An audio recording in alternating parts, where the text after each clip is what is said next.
Hi అండి, ఈరోజు వీడియోలో వంకాయ చట్నీ చేసుకుందాం. వంకాయలకి ఆయిల్ పూసి స్టవ్ మీద పెట్టి కాల్చుకుందాం.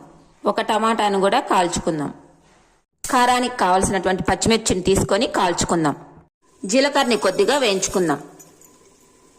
ఇప్పుడు కాల్చుకున్న వంకాయలకి పొట్టు తీసి పెట్టుకుందాం. చింతపండును కొద్దిగా నానబెట్టుకోవాలి. వీటితో పాటు కొద్దిగా ఉప్పు, కొత్తిమీర తీసుకొని ఒక్కొక్కటిగా రోట్లో వేసి దంచుకుందాం. ముందుగా పచ్చిమిర్చి, ఉప్పు వేసి తరువాత చింతపండు వేద్దాం. టమోటా వేసుకుందాం. తరువాత వంకాయలు వేసుకుందాం.